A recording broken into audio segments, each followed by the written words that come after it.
The Kick-Ass Movie Podcast. Coming February 24th from the BosNet family. That's why Roger Corman went to the Philippines all the time. The new series. You would not call Bruce Lee sensei. The Kick-Ass Movie Podcast. It has that gritty B-movie feel. I gotta admit to you, man, I have never seen this movie before. Hosted by director Len Kabaczynski and Kush Hayes. The Kick-Ass Movie Podcast. Tiger Claws. No Retreat, No Surrender. King of the Kickboxers. Showdown. Blood Fist 3. Ring of Fire. The Kick-Ass Movie Podcast. He talks to sharks and shit. The Kick-Ass Movie Podcast. The end of the movie's amazing. Everybody is Kevin Nash in 1991. You are welcome, my friend. Len Kabaczynski. Khan actually has two Darth Vader-style entrances. Kush Hayes. Kush of the North Star. The Kick-Ass Movie Podcast. The new series. You know I love ninja movies. Coming February 24th from the BosNet family. Hey, Emmanuel and Bangkok's on the movie channel on the other day. Sweet, sweet, sweet, sweet, sweet, sweet, Science Cinema. Sweet, sweet, sweet, sweet, sweet, sweet, Science Cinema. What up, Kush Hayes, Mr. North Star, Mr. Student of the game. Life's always good, it's the tea for America. Sweet like OG, it's Sweet Science Cinema. What up, Jaimel, Hall of Fame wrestler, creator with the feel. Son of a boxer, comic book artist. Sweet Science Cinema, know what my favorite part is? The whole thing. The whole thing, from the great white hype to Rocky and Creed, the Raging Bull. Oh no, I shouldn't spoil it. Come check out this episode and you'll find yourself enjoying it. Sweet, sweet, sweet, sweet, sweet, sweet, Science Cinema. Sweet, sweet, sweet, sweet, sweet, sweet, Science Cinema. That's the sound of the bell. What's good, y'all? Kush Hayes here, coming to you with the first edition of Sweet Science Cinema. What's Sweet Science Cinema? Well, before we get into that, let me introduce you to my co-host, Hall of Famer Jaimel Hemphill. What's good, my friend? What is up, my man? This is great. Talking about the sweet science with you, talking about movies, mixing two of my loves. So this is going to be great. Hello, everyone. Thanks for listening. This is going to be a good time. Again, this is the first episode we're doing. It was Thanksgiving, and for whatever reason, call it tradition, call it mandate, call it a law. For some reason, you can only watch two types of films after the Macy's Thanksgiving Day Parade. But you have to watch a war film, and then you have to watch a Rocky film. It's the only law I know.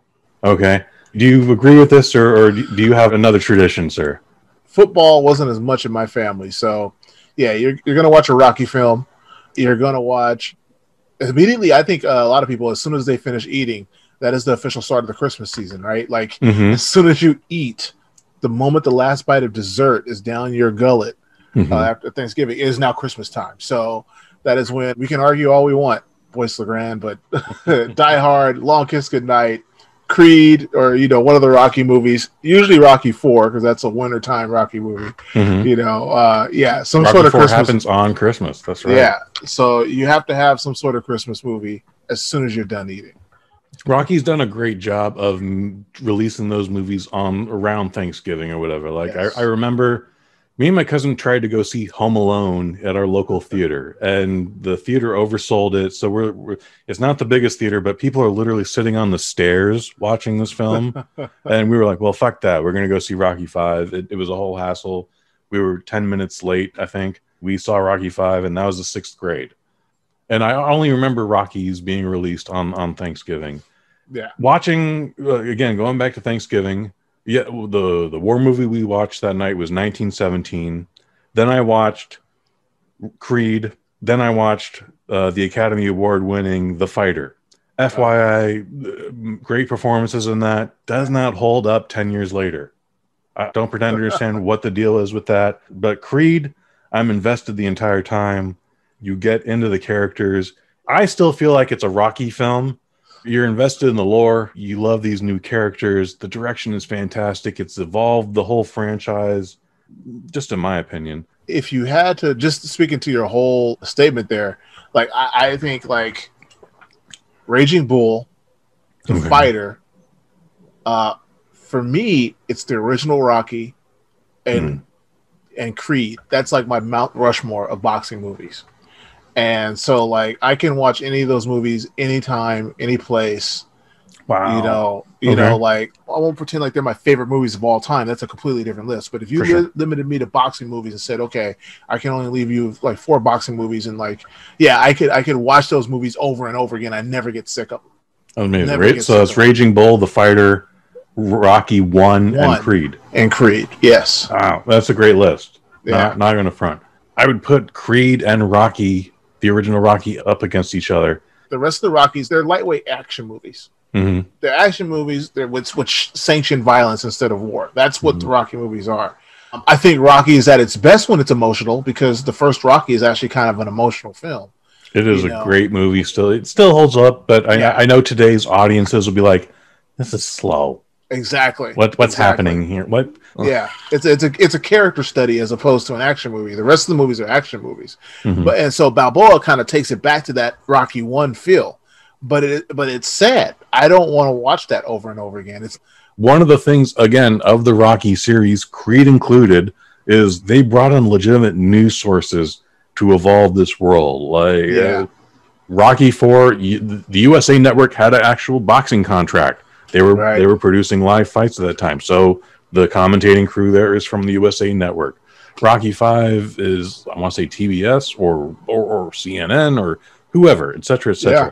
You know, Creed has HBO boxing, and I want to say Balboa did the same thing prior, but that's because HBO's just had that iron claw on it. Yeah, there's the verisimilitude to it, and I liked it because a lot of the fights up until 4 made sense. You know, they made sense. Like, it gets into the behind the thing of the matchmaking. That's one thing that Rocky has over a lot of boxing movies is they focus on the matchmaking. They're like, okay, there's a legitimate reason for this person to jump the line and have a boxing match against this champion because we want to make money. This is going to be a show, right? Like that's why Creed is the way it is. It's like, wait, his name's Creed? Okay. You know, we're going to do this because your name's Creed, not because you've earned it, because your name's Creed. And then that adds layers to it. Because the protagonist isn't taking advantage of it. That's one of the best things about Creed is that it's not just about him boxing. It's about him accepting who he is. He doesn't want the name. He doesn't want anything about it. And he's got to deal with these expectations. I mean, this movie is probably one of my favorite films because also, I'll be perfectly honest, full disclosure, I'm going to be a little vulnerable here. It resonates with me as the son of a boxer. Nice. And more importantly, as the estranged son of a boxer. You know, by the time I was 5 years old, my dad had a new wife and I had 2 younger siblings. By the time I was 5, okay. So you know, for a long time, me and my dad, he was just a voice on the phone. You know, and unfortunately, I looked dead on my father. So you know, I'd go back to visit family. You know, you go visit family in Memphis and everything, and I haven't seen my dad in a decade. But every single person is asking me, do you know how much you look like your dad? Oh, do you box too? Like, oh, that's you know, there came a point where you go to certain neighborhoods and I wasn't even me. I'm like, oh, that's Killer Joe's son. You know, so like you're defined by this guy that you haven't talked to or even seen. I won't say talked to because my dad made sure I knew who he was, but a guy I hadn't seen in years, and I'm being defined by him. That's interesting. Do you have half brothers and sisters as well? I do. Oh yes, I have 5 brothers and sisters, and so but like my dad, like, you know, him and my mom, you know, they made me, but the marriage just didn't work out. It fell apart almost immediately, you know. So my dad moved on, and like I said, my dad always took care of me, but he was a voice on the phone until I was like 15 years old. Wow. Like, I did not see my dad face to face until I was a teenager. Okay. And for a very long time, you know, you'd go and especially, you know, when you're going through your early teen years and your body's changing, you're becoming a man and all that kind of stuff, quote unquote. And you're going places and you're being defined by your relationship to this person who has really, you know, doesn't matter in my life day to day, you know. And so that part of the story in this movie really, really resonated with me. And that's probably why it's on my Mount Rushmore of boxing movies, because of that just real, like, visceral connection to the character that I have. Like, trying to reject his legacy, but then the legacy still offers him things. Yes. You know, like so there's that thing. You know, there are people who saw my dad box and then, you know, recognize me and then go, oh, yeah, you know, come on in. You're welcome here because I know who your dad is. And I'm like, I don't care. I don't know who my dad is. all these emotions that Michael B. Jordan brought to the character, I recognize those in myself. You know, it's one of those things that really drew me to the movie, and I think it's poignant. And honestly, I think there's a lot of people who you don't have to. You can be estranged from your dad. I think you'd have these feelings no matter what when you're a teen, because everybody has that push and pull with their parents. So I think on a macro and micro level, like that aspect of the movie, which is honestly kind of missing in the second, that sense of legacy and sense of connection with somebody who's no longer there to even answer for whatever argument you have with them. You know, I think that's something that, you know, obviously my dad was alive and we more than reconciled before he left, but I could only imagine what I would feel like if he had passed on before I became an adult and connected with him. That's amazing. Yeah, so it's a real poignant thing. And I think no matter what, whether you grew up with your dad in the house or you're estranged from your dad or you have problems, everybody goes through that push and pull with the legacy of their parents, especially if they're very successful people and you happen to end up in the same lane as them. I'm sure that's part of what makes this movie great. It resonates. I think it resonates with folks. Your story right there is amazing because you and I have something in common. Now, I don't want to feel as vulnerable as you. Thankfully, to DNA testing, I submitted a gob of spit out into the ethos, and what came back would be 2 sisters and a brother that I had never known about. Wow. And I don't want to get into the whole history of everything. There's no funny business, blah, blah, blah, blah, blah. Yeah. We think we've identified who our father is, but at the same time, like, we don't have 100% proof, but this dude's cousins are springing up all over the place. So I have the same thing where it's like, ooh, I've never known my father. You've at least heard his voice. I've not even heard that much. Like, I've only recently seen a photo, and I'm like, I'd seen other photos of other possibilities, and I went, no. Oh shit, I got that motherfucker's nose, and look at there's his eyes right there. Yeah. Oh dear, and he looks like this other guy that is now my brother that I didn't know about till 2 years ago. Like, wow, there is wild shit happening in Creed here. Maybe that's happening to everybody. I don't know, but maybe it's just you and me. There was 16 years in between Rocky V and Rocky Balboa, and that made sense because it was like, yeah, that last movie was bullshit, but if this is going to be the last one, this one's going swinging for the fences. And it was fine, but again, it's depressing and nothing you want to go back to. When they announced Creed, it's one of the few late sequels that I've heard of that where no one was against it. Everyone was like, this sounds super interesting. I would love to know more about this. Let's see what we can do with this. Examples of where that went south, at least in my opinion, is like, 10, 15 years ago, someone tried to do Wall Street 2 and was like, who gives a fuck about Wall Street 2? That first one is great. Don't fuck with it. Basic Instinct 2. No, I've already seen Sharon Stone's Beaver. I don't need to see that. Most recently, we got a Coming to America 2. That first movie is perfect. Don't taint it with a sequel. Like I'm not excited to see that movie, which as of this publishing will be like 2 months from now. When Creed was announced, I didn't hear anybody naysay it. No one was unexcited for it. Everyone was like, "This could be a thing." I think my thing was just logistics. I think I complained about the logistics. I'm like, so how didn't he die? Like, so where is the son coming from? Like, so I was like, this is weird. Like, how are we going to get the son? Okay. Because like he died. So when did he have this kid? Was he like he was just a dude. He popped, Yeah. Did he like, have a little fun like the night before he fought Drago? Because like for sure, so when was the kid born? So like I liked that I liked how they introduced it. They didn't date it. They didn't say anything. They just said there's a kid. Oh no, they definitely dated it. 1998 in the Youth Correctional Facility of Southern California. Right. I forgot. Right then they do say it. It's very subtle. Like I literally wrote this note last night. I always thought it was weird because Rocky 4 is 1985, right? And if you saw it on video, it's 1986. Okay, but that's when Creed is dead, 1986. Yes. So in 1998, how old is Adonis Creed? Yeah, let's say this happened the night before. Yeah, he's 14 by the time, or 13 or 14. He's a very young looking 14. Then I gotta say exactly. Yeah. So, like, that was my thing. I was like, all right, the guy's already got to kind of be little too old to box. Mm-hmm. You know, if you do it, so that's why you're right. They do date it, but I wish they hadn't. You know, they still keep it in date. So when we go to the present, it's still 2015. That's time stamped forever. There's a lot in between we don't see, but so when we meet Adonis Creed, Don Johnson, which is a joke they never take advantage of. Yeah, they never take advantage of it. But a best case scenario, like you kind of have to ignore the timeline because best case scenario, he's a 30-year-old when you meet him, which is not impossible. It's not impossible, but it's like you don't want to start a fighting career at he's got like for it to really work, he's got to be around 25. Okay. Do we know how old Michael B. Jordan is in 2015, if not today? When the movie came out, Michael B. Jordan was around 28 years old. Okay. You know, so because I mean he was born in 87.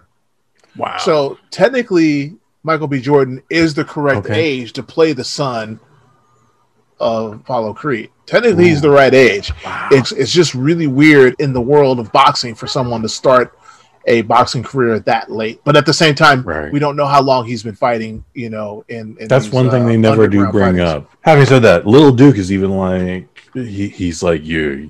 People get injured in this. People die in this ring. Your dad died in this ring. Okay, you do not want to be a part of this. These guys are from the street. You've been blessed with money. You've got a career. You don't have to be a part of this. We're trying to train real fighters here. Yeah, it's kind of rude, the real fighter part, but I get where he's coming from. At no point does he say like you were too old to start your training, Luke Skywalker. Right. It's a great start too, because like, how do I put this? It's amazing. Once again, that push and pull of legacy. Of wanting connection, but being angry that the person's not there. Once again, it just speaks volumes. And I think, like I said, it's just something that I think maybe it doesn't even need to be said because it just resonates with people on a base level. Because everybody has that push and pull with their parents. So, like, he wants nothing to do with his dad, but he wants to do everything his dad did. And he genuinely loves it. He genuinely loves it because he's boxing pretty much for free. He's throwing it all away every night to go south of the border and fight these unsanctioned, dirty places. Mexico. 15-0. 15 14-0 when we meet him. 15-0 at the end of that segment. He's got this genetic predisposition to be like his dad. Yeah, I'm willing to throw all the logistics out of the water for how great this movie is. It all calls back to genetics because he references that I'm self-taught or whatever, and he's trying to be sly or whatever. He's watched YouTube footage, and so I'm watching this last night, and I'm being very analytical, so I didn't have the same experience that I normally watch this movie. By the end, I'm like, he's gonna be just like his dad. It's gonna be great. Anyway, he's doing the southpaw technique that Rocky is doing in Rocky 2. And we finally channeled to that in the scene where he visits his mom, Felicia Rashad. They have dinner, but then he's watching old boxing footage, and then he's shadow boxing as Rocky fighting his dad. And it speaks volumes to where the character is at in his life. Like, he knows he comes from greatness, and he's trying to be humble about it. He's trying to sit on it, but he also wants to tell the fucking world, and he can't, even after 15 victories in some bar in Mexico, Tijuana. Yeah. Well, it says a lot too. Like you just pointed out, the crux of the movie, he doesn't shadowbox as his dad. Shadowbox as his Rocky. He's fighting his legacy. It's a great subtle moment. And and one thing I meant to do before we did this, but I didn't get a chance, was watch this with the director's commentary, because Coogler would be the one to tell you if he meant to do that. How do you own this copy? How do you own Creed? Oh, I own it on Blu-ray, and I have a digital copy. Okay. I have a digital copy on iTunes. It once upon a time came with a director's commentary. Yeah. I was hoping to reference that last night. It has been stricken from the iTunes library, and I couldn't be more disgusted about it because I wanted to do the same thing you did or attempted to.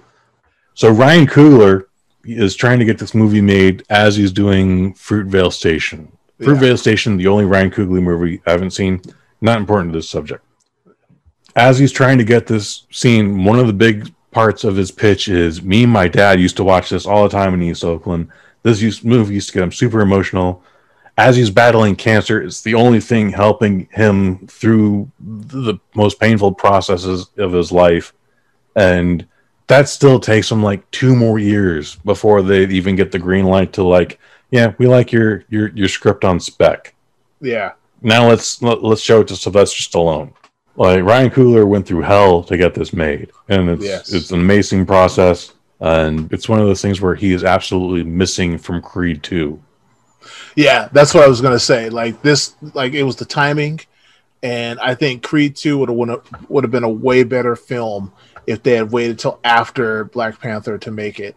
They rushed I think really what it was that it was rushed. And also, as much as I love the guy and he's given us so many great characters and great movies over his lifetime and career, Sylvester Stallone has a problem with making his characters, I don't want to say ego, but taking the pen out of Sylvester Stallone's hand allowed Rocky to be vulnerable in a way that he's not in any of the other films. Mm-hmm. So what happened, is in Creed 2, he gets that pen back. That screenplay, he has a lot more input on that screenplay for Creed 2. And essentially what happened is it became another Rocky movie. Mm-hmm. It's more about the proxy war between him and Drago than it is about Creed's development. Yes. And if we're really saying if there's going to be a Creed 3, Sylvester Stallone can't write it, because what should really happen is that history should rhyme, and if there is a Creed 3, Rocky should actually die. If we're really looking at it, I really honestly believe in my heart that if Coogler and Covington had written the screenplay for Creed 2, mm-hmm. I think that's what would have happened. It makes a lot more sense for Creed to face an even more dangerous thing. So, like when he goes and visit the training in the desert, not in the desert, but in LA, when they tell him these guys are actually killers. Mm-hmm. The second movie, he needs to actually face one of those killers. Yes. He needs to face one of those killers, and then he loses Rocky. Like so in that scene with Little Duke, I'm sorry to cut you off here, but this is an important scene. So we meet Kevin Greer, Kevin the Bank Greer, who's 12-1-0. He's a 2010 Golden Glove. He's the number 6 light heavyweight champion or light heavyweight in the division. Okay. Yeah. He gets knocked out within 3 punches. Okay. And then we meet Danny Wheeler, the stuntman, 31-0, played by Bay Area local, Oakland, California, and Hall of Famer, boxing Hall of Famer this year. Andre Ward. Yes. Andre Ward. And Andre Ward makes mincemeat of Adonis. It's embarrassing. It's part of the thing. So I thought Creed 2 should have had Danny Wheeler, the stuntman, be the main antagonist. Like, it's personal. He's got my car. He's not talking shit about my wife. He's talking shit about my child. Like, like we gotta this is it. Like, he's the next level I gotta go to. You want to do a Creed or a Drago movie? We got time for that, man. Let's not rush this. It's okay. Having said that, so Andre Ward makes mincemeat of him. Then we got some conflict. Felicia Rashad is just like, yeah, this isn't okay. I had to wipe your dad's ass. I'm definitely making light of that, but it's a serious moment. It's true. Trying to be like my dad, but not be like my dad. Maybe that's why you chose wrestling instead of boxing. But I did see my dad. My dad ended up passing from boxer's dementia. That's what ended up taking him away. So this is a very, very real thing. Mm-hmm. And once again, it's a nice touch because although they deal with it in Rocky and he's always been, has had a cognitive decline in the character over the course of the movies, what Creed does better is it shows the cost what that has on your family.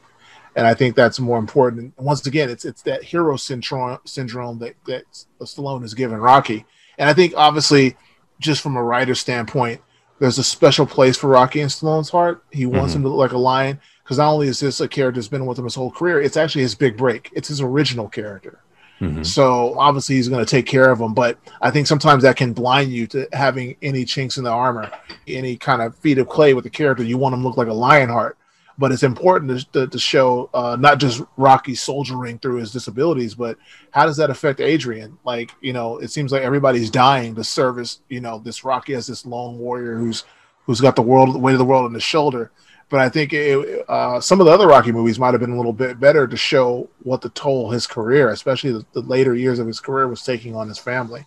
And I think that's what Rocky Balboa does really well. It shows the damage that is done with him and his son, you know, what boxing has done. And so I think even though that's only like one little scene, it shows why they chose Felicia Rashad for this role. And I think it was for that scene to show like, yo, you keep doing this. It's not just you, you know, if you want to have any type of life, you choosing to do this is going to damage your family as well. So it's a poignant scene. I think once again, it's one of those things. It's the little things that giving the character to a different writer, you know, who has no preconceptions, who's coming to it as best as a fan, as opposed to someone with a personal attachment or a long history with it. And you get these new fresh spins. And I think that's just part of what makes Creed so good.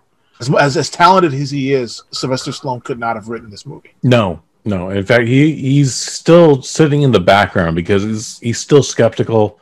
There's a whole thing about where like he rejected this movie a couple times. Like Ryan Coogler had to go through hoops and leap over obstacles to get through the whole thing just to get him to sign off on it. Like Sylvester Stallone doesn't own the property, but he still has a lot of influence on it. This movie could have been made without Stallone. It wouldn't have been as good. But it still could have happened. You need that fresh perspective where you got your character.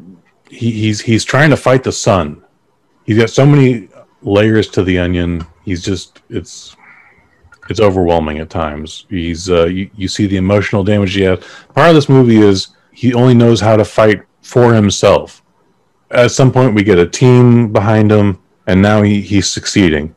He fights Leo Sporino, the Lion, which is played by real boxer Gabe Rosado. He actually has a great thing on GQ.com's YouTube page where they talk about that whole scene where it's literally just one take through the whole round and a half. I recommend you check that out. It's pretty good. Yeah, the fight against Leo the Lion is probably, I think that's when, like, because I hadn't watched Fruitvale Station, to be honest. Like, I know. Have you not seen it either? No, like I just wasn't being personally connected. There's only 2 degrees of separation between me and the subject of the movie. Okay, wow. And so just being from Oakland and being connected to the movie, like it just isn't something I wanted to watch. You Understood. know, like this is something I wanted to watch. So I didn't really know much about Coogler as a creator, other than like, oh, this dude's from Oakland. Okay, he's making moves. I hope he does well. You know, it's hometown pride. But it was that, I think it's the first round of Lead the Line because it's one solid cut. You know, the entire fight is one cut. He knocks him out in the second round. That's right. It's still like we get a little bit from Rocky's corner, and then as we're still getting information from Rocky, like we go to the other, like he's playing for Gabe, son, knock him out. Yeah, it was so beautiful. Like I don't think I've seen a boxing match in a movie filmed like that before. You haven't. No. I don't think I've ever seen anything close to that. And even not being a filmmaker, I appreciated how much talent and care and craft goes into creating something like that. Because it reminds me of writing a comic. Like now you have to pick and choose what to give the viewer and you know, the performances and everything. So to be a director and to put that together, that's when I was sold. I'm like, okay, I'm going to watch every movie this guy makes from now on. Nice. You know, like I was completely sold. I was not just sold on Creed, but I was sold on Coogler as a creator. This is no longer hometown pride. This guy is really good at what he does, and I'm going to watch everything he creates from now until the end of time because this is gorgeous. You could tell someone who adamantly didn't want to watch this movie. I firmly believe that if you say, oh, you don't like Creed, you could put this scene on and they'd watch the movie. It'd be weird if you heard anybody that didn't like this movie. But but in regards to that scene, like, in that GQ video, Rosado talks about a couple of boxing movies, and then they get to that, and he's like, "We had to memorize every fucking throw that we did. Like, there was no room for mistake. You had to be 100%. You couldn't be 99.999. It had to be 100% on point. And if you messed up, there was trouble that we had. And I think they had to do it like 2 or 3 times. Wow." You know? Like that, it's not a short scene either. It's 3 minutes. There's the break, the seconds out, and then like another minute and a half. I want to say. Yeah. You know, that shit is amazing. difficult. Yeah, it's amazing. It reminds me of wrestling where, you know, it's like doing one long spot. You know, and I don't think I've ever seen anyone do a 3-minute spot. Okay. You know, like that's amazing. It's the greatest of high spots to me. Nice. Yeah. When we meet Leo Sparino, it's way earlier than the fight itself. He's announced as a 2014 U.S. Olympic team member, but he's only the number 4 light heavyweight. But he's 17-0, and obviously Donnie gives him the L on that. Yeah, yeah. And he was ranked number 4. So keep in mind that Donnie, like, it would make more sense for Leo to be the Clubber Lang of Creed 2, because like he completely derails his career. Ooh, he can come back. Yes. Yeah, I mean, like, once again, this is like the drama is built in because he derails his career. Like he's ranked number 4. He's a 2012 Olympian. That's essentially the resume that Andre Ward has.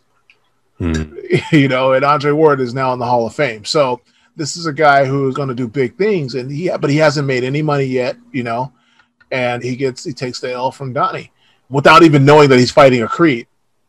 So there's larger beef to be had, because remember, the whole crux of the movie is that you got to change your name because that's what the money is. We get into, before the fight starts, literally moments before the fight starts, Leo's dad approaches Rocky. He was like, I talked to some folks I know in LA, and apparently your kid is a Creed, you know, and he's taking it personally because he's like, I've been offering you all these things, like be my business partner on this, like promote my kid. You don't want he's taking this very personally.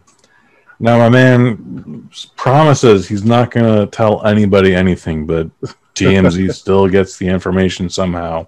Right. The day after the fight, the day after the second round win, knockout, Donnie's girlfriend makes a big deal out of finding out that he's Apollo Creed's son. Right. Like, she's already found out that Rocky is his quote unquote uncle. Yeah. Got this whole history, and at the same time, it's like, well, that's not your business at this point right now. Right. I'm happy to tell you someday in the future, but you have no right to be angry about this. That's the whole scene. Is that pointless or not? I think what they're trying to get over is, like, I think it's specific to her being in Philadelphia. Okay. I think that's what it is. It's the hometown hero. It's like someone secretly being Michael Jordan's son, and they live in Chicago or in North Carolina, in Charlotte. Okay. You know, and it's like, oh, you know, and I can understand, like, why aren't you telling me? Are you slumming? You know, are you the prince in disguise where you're going to dump me as soon as, you know, you do what you want to do or whatever? You know, I could understand that. Like, are you not telling me who you are because you're not serious about me? Like, I could understand. That's what I got from it. Like, are you not telling me? Obviously, you know, the drama is ratcheted up because it's Hollywood and this is a movie and we need some drama. We need to drive a wedge between the characters before we bring them together. Like, so like that has to happen. It's the thinnest wedge. It's like we don't need this scene. It's a shim, you know, a wooden shim, but yeah, I get why a woman would be angry, because it's like, okay, in her mind, he's not just Apollo Creed's son. That means he's rich. That means he's well-to-do. He presented himself to her as a young boxer who's just trying to make it, probably from the hood, who happened to have a connection to Rocky, so he's trying to leverage that to get his big break. But in her head, he's already had his big break. He's the son of Apollo Creed. You're not trying to make it. In her mind, you have made it. You're rich. So why are you pretending not to be? Why are you living in a shack with Rocky? And like, why aren't you in your limo coming to pick me up when we go to get a date? Like, why are you pretending to be something you're not? You know, from an African American standpoint too, the bougie versus hood thing. Like, in her mind, you know, you were pretending to be hood, but you're really bougie. Like, why are you pretending? Like, he's never pretended to be hood though. Like, they have a whole dinner scene. They have a whole scene during dinner with the Philly cheesesteaks. By the way, Philly cheesesteaks and a couple bottles of water, $10. Like, here in California, that should be $25. $25, exactly. Maybe, so like, maybe more. Being from LA is one thing, but you know, so she's like, oh, you're not from here. I get it, but you're still like me. You're still on your way to make. Like, she's a struggling artist. That's part of the bond. She wants to be a musician, and she's got a time limit to how long she's going to be effective at this because she's losing her hearing. And he's trying to make a boxer, and in her mind, in real life, you got a time limit to how long you can before you make it as a boxer, because once you hit a certain age, you're going to start getting knocked out. So, and she calls him on it. She's like, "Yeah, you're definitely in shape, but are you ready to be a boxer? Like, maybe are you too old?" Like, she never brings up his age, but she's like, I don't know if you're a boxer. Exactly. So she thinks they bonded over that, and like I said, being Apollo's son means that it changes the paradigm. He's quote unquote made it. You grew up with money. Like, there's no reason for you to box. Most people box because they're hungry.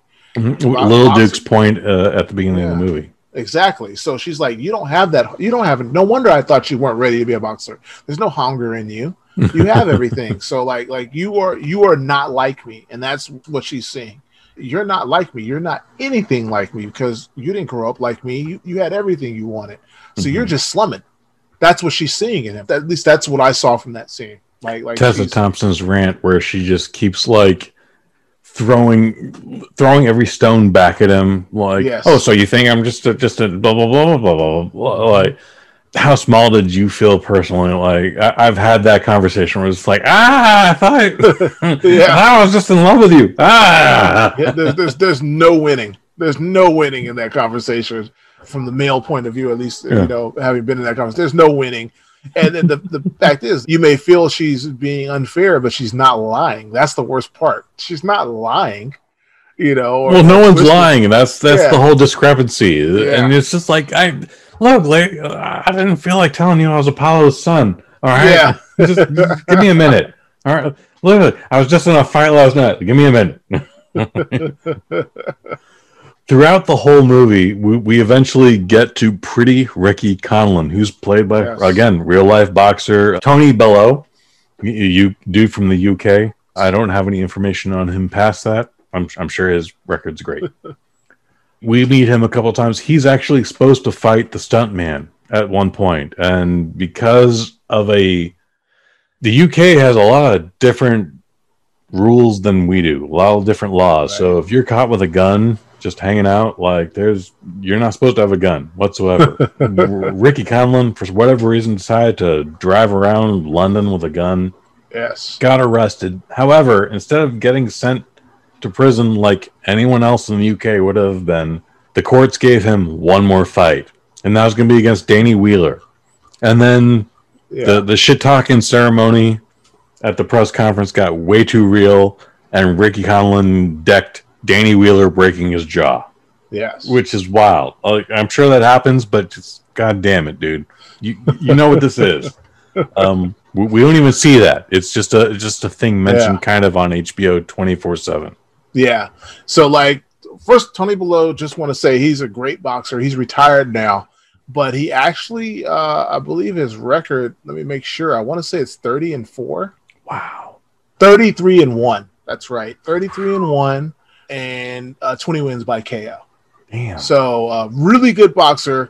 Like, he had a couple matches against Nathan Cleverly. Those are great to watch. And Bellew versus Hay, he had 2 fights against them. Those are really good fights. So anyway, just want to throw that out there. A great guy. He's retired now. I think he's like 38 years old. So, but yeah, so like, that was one of those things that was like, once again, stretches reality a little bit, where a guy actually gets a fist off in a press conference, you know. Usually people are prepared for that, and they break it off, or it's staged to get people more interested in the fight. So that's one of those things where they stretched reality just a little bit, just like Donnie's age. They stretched it just a little bit, but they kept it believable. So I didn't have a problem with it. It set up what they needed. And once again, it's one of those things that it's not out of the realm of possibility that you know, you now you're looking for a fight. The guy needs one last payday. I thought that brought a little bit of realism to the thing. Like, he's looking for a payday. Like, he's like, he's, once again, the character is the right age, because this means that he's about 34, 35 years old when this is taking place. So he's like, I need to get this last payday, because when I get out, I'm probably going to be 38, 40 years old. So I'm not going to be able to get the kind of payday I can get right now. I'm about to go in my last prime years. They're threatening a 7-year jail stint on Ricky Conlon. Yeah. And That's what they're promising when he's just facing Stuntman. But then the whole thing happens. The event is canceled. Even Leo Spirino's just like, yeah, we were supposed to be on that card, but it got canceled. Anyway, yeah, exactly. So his career is over. His career should be over, but his manager calls Rocky anyways, and it's just like, yo, we still got another 6 months on this. And it's just like, what's going on in the UK? Money has to be being exchanged on this, right? Yeah. I mean, it's one of those things where, you know, everything's set up to have a fight. Mm-hmm. Now he just needs another opponent, right? Mm-hmm. So what better way than to plug in a guy who's Creed, you know? And like, I love the behind the scenes finagling. Yeah, we'll massage his stats. We'll say these counted. We'll get him to retroactively sanction the matches he's had so it looks legitimate. Mm-hmm. You know, I love that part of it. Like, it's like, you know, and it was another way to add some layers and texture to the story. Because I mean, as cool as it is, you know, Below's not an actor. Right, so like you can't. There's a couple of dudes in this movie that are part of the legitimate boxing scene. Exactly, you know. By the way, he's a motherfucker too. He's just like, what are my kids going to think? I was like, I don't care what your kids think about. I want them to have a roof over their head. I want them to have. You're going to jail. That's 100% happening. Yeah, like it's like the lines, the pathos all comes from the supporting people of Pretty Ricky. You know, like so it isn't like Drago or Clubber or one of those other guys where an actor was playing the villain. Mm-hmm. So like there's not going to be a whole lot of depth in the actual boxer because it's not an actor playing him. They got a boxer to play him. Mm-hmm. So I think all this stuff, what with Tessa Thompson, the behind the scenes stuff of making the match and how it's like, you know, is it legitimate? Is it not? Like, you know, all the strings they have to pull to make it happen. I think that adds to the story and makes the story more complex and gets you something to chew on without leaning on this guy who's not an actor to be a more enticing villain. Mm-hmm. So I think like a lot of times when you see all the things you're talking about, where it's like, oh man, they've got to do this stuff behind the scenes. They got to do this.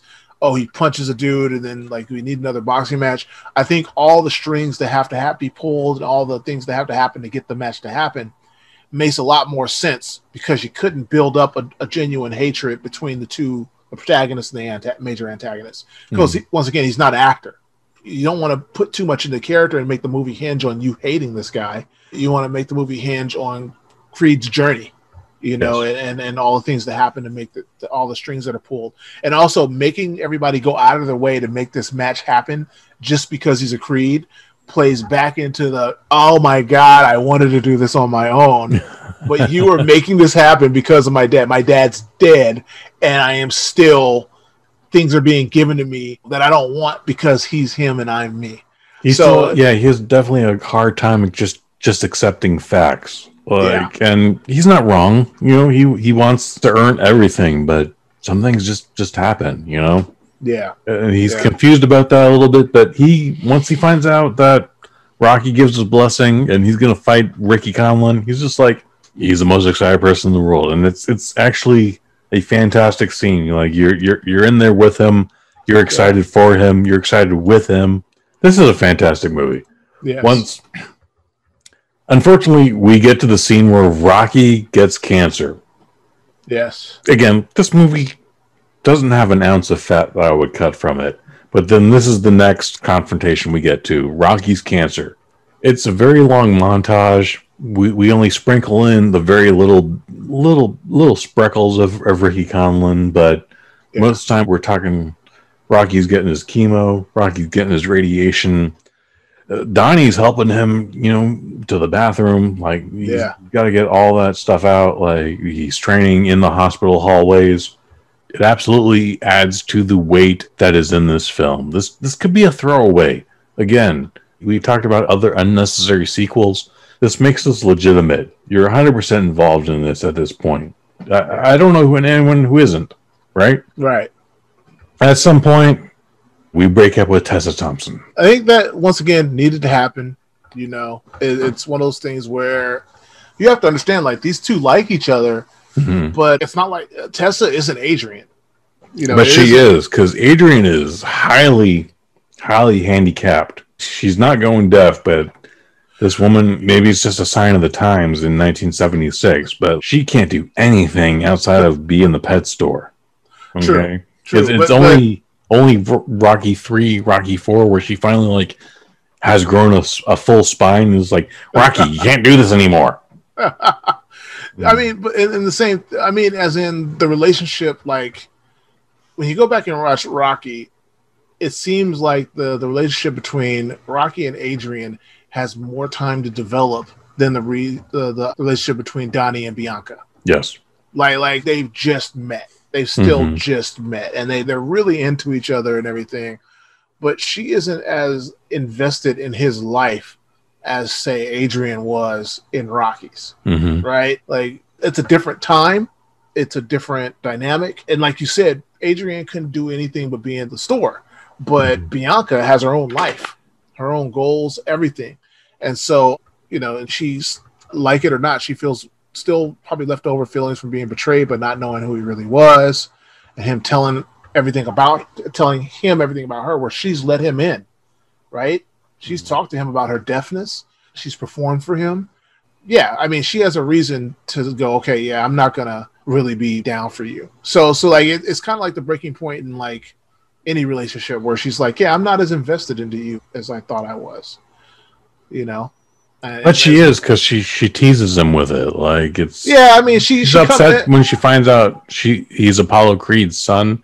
Yeah. And it's just like, God damn it, woman! Like, I've been telling you, Rocky Balboa's my uncle. Why don't you do the math here? Yeah, I mean, she could have figured it out, but once again, she's. What are you upset about? Yeah, I think it's just one of those things where she's just like, yeah, I don't need this. This is a bunch of drama, you know.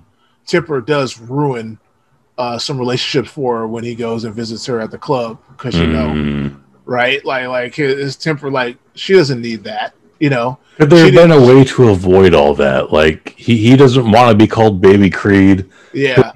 Could he have projected that information differently? Because I didn't see it being out of line. Just like, don't call me that.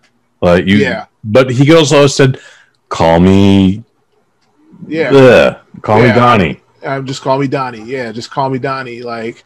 You know, but it's also the subtext to that is you see how familiar everybody is with Bianca in that scene. So it's like, oh, who else is she dating? Right? Like it's all the insecurities boiling up.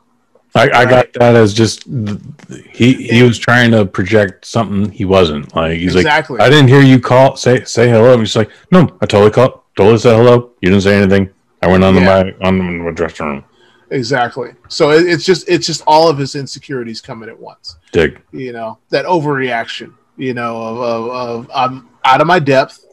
I am not hood, but I'm in a hood situation. I am, you know, there's so many levels to these scenes, you know, and that's one thing. But as many times as he's been in correctional facilities in his youth, before he was 12, like he's got hood experience. Well, that shit doesn't seem to change regardless of what year we're in. I would imagine going from that correctional facility to the lap of luxury with his adopted mom is very nice. Yeah, exactly. It's easy to forget that, and no matter how hard, and remember, it's being violent against other kids in a controlled environment is not the same as being on the street. He was still like, when they broke up that fight, he was like, "Yo, man, let's fight." Well, can you at least give me my shoes? Jesus Christ, you know, I don't think that leaves anybody.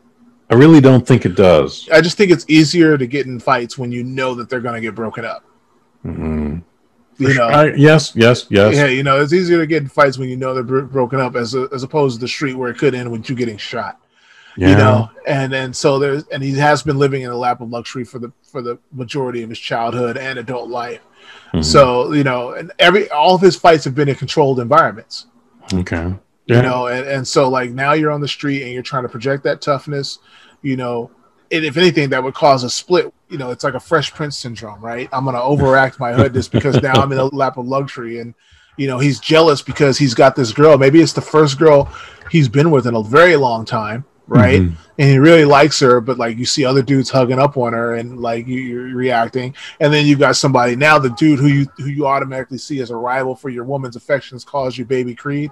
And you've got the issues with your dad. Like, Coogler is really good at layering things. And there's definitely a lot of layers. There's so many layers. He is really, really good. And he does that again in Black Panther, where there are a lot of layers to the conversations and everything. And I think what you're seeing is like there's a bunch of different ways you can take how he reacts, or just like any human being, there's a bunch of different reasons. and it just ends up coming out the way it did. But it's an amalgam of everything he's dealing with at that point. But it cost him his relationship with major love interest. It definitely impacts the relationship with Tessa Thompson, and at the same time, I'm just like, But when we find him in jail, he's in a solo cell, and the guard tells Rocky like he was fucking everybody up in the other cell, so we had to separate him. Once again, he doesn't have to be Hood. Like he spent 10 to 12 years in a great environment, but he still has that base root in him. Well, he's also a professional boxer. We've established that he's a professional boxer, so he's going to win a lot of fights on the street if it's hand to hand. And once again, he's in jail and he's fighting. Once again, controlled environment takes him back to his childhood. Only now he's a professional boxer, so yeah, he's going to light everyone up. So like I said, there's just layers to it. But I think once again, like we see that scene, it's just his ego and his relationship with his father, his inability to accept that, and also it's just his insecurities that caused him to mess up his relationship with Bianca at that time. So from there, Donnie gets bailed out. They have some dinner. Rocky goes, "Yo, I'll totally commit to the chemotherapy," because Rocky's prepared to die at this point. Right. I don't know if he's 100% prepared to die, but that's what he's projecting. He's like, "Yo, we'll do this. It's gonna be okay. My wife went through this. It didn't go so well." Long of the short, him and Creed eventually they commit to we're gonna work through this together, and we get another montage of Donnie working out in the hospital. We hear a little of Pretty Ricky working out in the UK, and then we get to the UK. We see the press conference. Rocky goes, "Yo, the fight's about to start in 2 minutes." There's some shit talking. It ends. And then it turns out Bianca has been shipped out to the UK. She's there to see Donnie go through his trials. And what do you think about the fight itself, man? The fight itself is pretty good. I still think the Leo fight is the best fight in the movie. But it did what it had to do. And it shows that, once again, Creed's kind of out of his depth. It's shades of actually the first Rocky, where it's like, yeah, you're here and you're fighting, but this other guy's on a whole nother level for you than you, and he's learning that the hard way. And, there's that moment where he finally, I think that's the most important line in the movie, where Rocky's like, "Hey, what are you fighting for?" And Creed responds, "To show I'm not a mistake." And right there is the crux of the entire movie. Man. He's finally admitting the problem he has. Like, am I an accident? My dad never claimed me. I never got to know him. Like, did he even want me? Am I a mistake or not? If I can win this fight, if I can go out and show something, then I'll show that I'm showing my dad. He's not here to see it, but I'm going to show my dad I'm worth it. And like that line brought tears to my eyes, because I'm sure there are just a lot of sons out there who feel that way. People who maybe never met their father or have a problem with their father, or come from broken homes or something, where one parent has left, and you're like, am I a mistake? It's everybody's like, anybody who didn't have both their parents in the house, I'm sure those thoughts have come across their mind, like, why aren't they here? And so like that the pain, once again, it's a great delivery by Michael B. Jordan, but it's also like, I can feel Coogler in that and writing that script. Like, that's the crux of the movie. That's the crux of the movie. Am I something? Am I worth it? And so, and he gets that moral victory, right? He doesn't need to win the match. He needs to prove that he's worthy of his dad.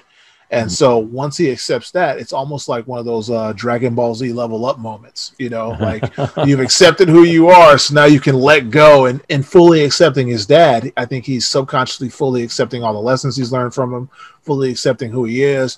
So, and in the world of fight, any type of martial art, of boxing is a martial art, letting go and just using your natural ability and letting your training lead your body instead of the other way around, doing it effortlessly, levels you up. And I think that's why, accepting of that is why he's able to then knock down Pretty Ricky. It's like, I think it's just the crux of the movie. And so I think the fight, that last fight, is more about that moment than it is about the fight.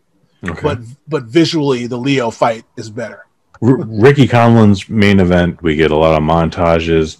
He cuts him, etc., etc., etc. But we go through a lot of difficulty. We go through a huge challenge. What ends up being the result is while Conlan wins the event, it's Donnie that wins the night. Like, he proves that he belongs there. You know, It doesn't matter how old he is. We've called out all the flaws. Like, he should be there. He should be doing this thing. It doesn't matter what tax bracket he's in. Like, he's a boxer from heart. It's not about necessarily what zip code you grew up in. It's literally like, this is in you 100%. Like, I know pro wrestlers that never made it even, but I was just like, oh, you should have been here the entire time. And if you had focused a little more, you'd have done better. You know, it's a great emotional climax. And I think that's another thing, is that in writing and in history and everything, things rhyme. And so this is a great movie that rhymes. Rocky 1. That's a moral victory of an underdog. And so I think that's what the whole thing is like, is making this kid who in theory has everything, turning him back into the underdog for these couple of fights. So I think it really speaks to the underdog in all of us. So like I said, I think that the last fight is more about the emotional climax as opposed to the action climax. I think that was Coogler's point, and I think that's what makes it good. The best Rocky movies aren't about the fights. Mm-hmm. You know, it isn't about the fight. It's about the personal struggle of the protagonist. When the movies are all about the fight, that's when you get Rocky 5. You know, Rocky 5 built to a schoolyard fight, right? That's what it was all about. It was a schoolyard fight, and it's a bad movie. The Rocky movies are about the emotional journey. And so tying it down to him accepting who he is, I think takes Creed over the top. There it is. We end the movie with a wonderful just back and forth as we're running up the steps to the Philadelphia Museum, where the statue isn't even at anymore.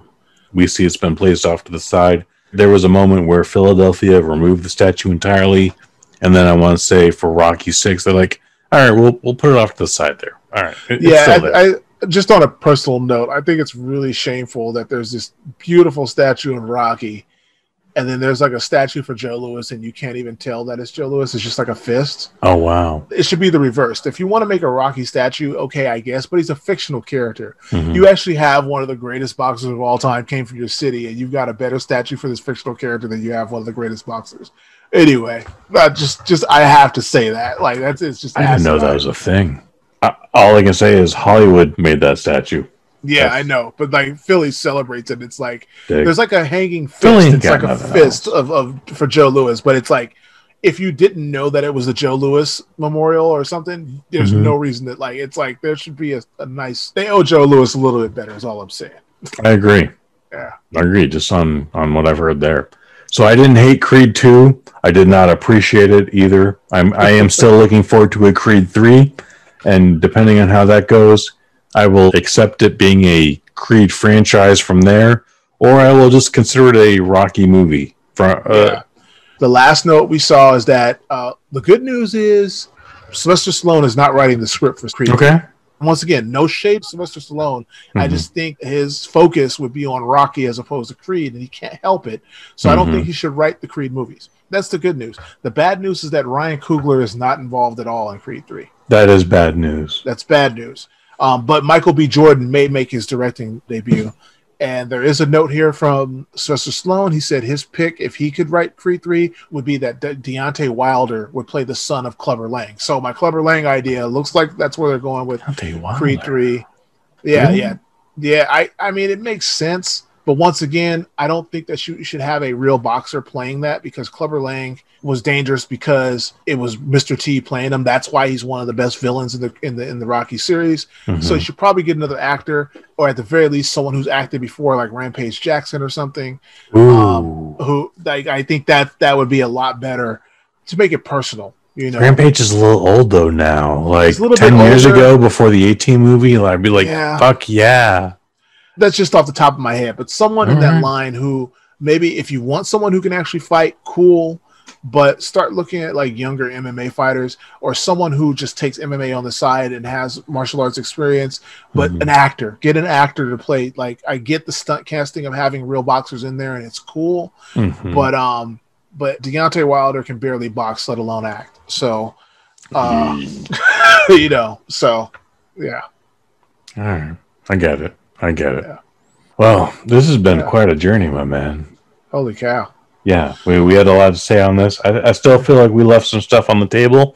I'm okay with that, but we'll have more to say on more boxing, on more cinema. I think we're going to talk about the Great White Hype next. Yes. But we've got so many other things to talk about.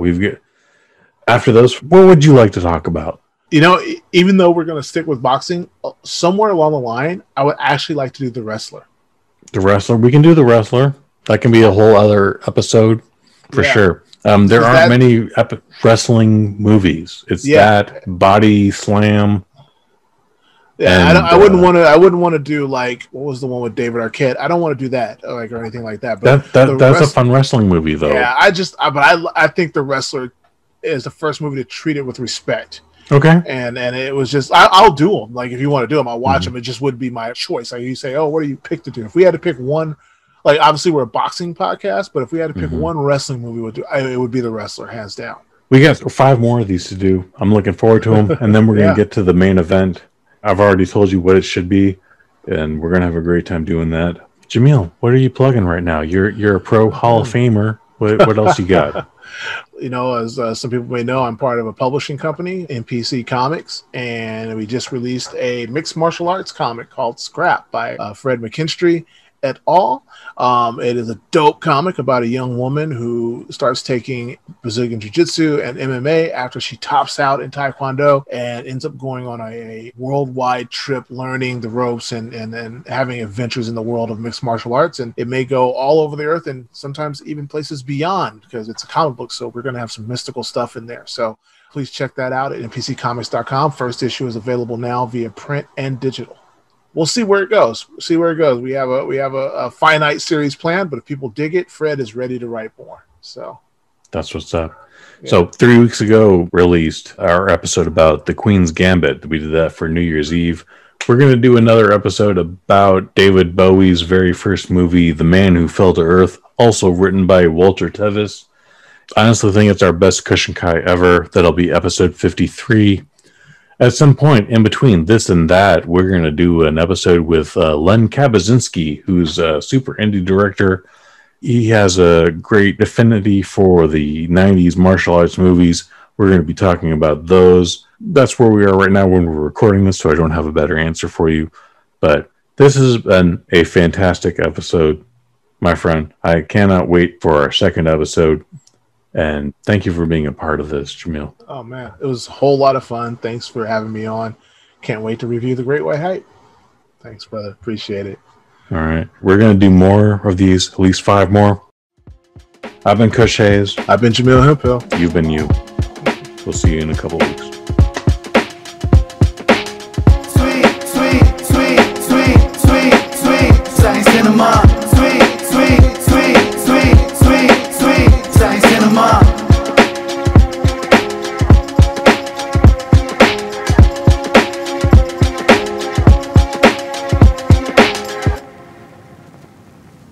From the BosNet family. This is no longer hometown pride.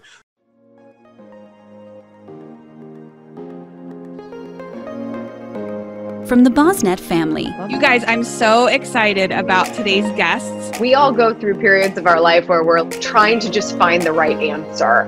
Adventures in Heels, hosted by Amanda Thomas. I have been watching her career over the last few years, and I've just been amazed. We want to be successful. Amy Landino, she is the world's #1 productive lifestyle coach. I found the passion that I was excited about, and I needed to make the time for it. Adventures in Heels. It's really just all about helping people go after the life that they want. Available on all podcast platforms. It's been nothing short of what I wanted for myself.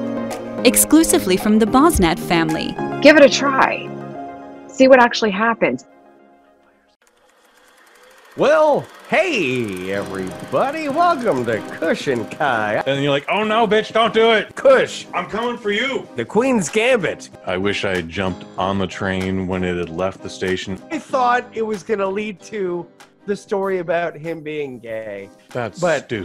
yeah. Syphilis and or hepatitis do not kill you within a week. He's fucking shit up. Fucking some mousy redheaded bitches. But Wait, before, I'm about to ask about that. but before we go into that, The Queen's G. All spoilers. I want a story where he was actually stabbed by another chess player during a game. Why does he have the knife? This motherfucker is racking up thousands of dollars. Okay. The Queen's Gambit. Sometimes I get it mixed up with the brother from another planet. All spoilers. So if you want to feel like a pipe-smoking, leather-elbowed intellectual, Kush and Kai. New Year's Eve There it is! from the BosNet family.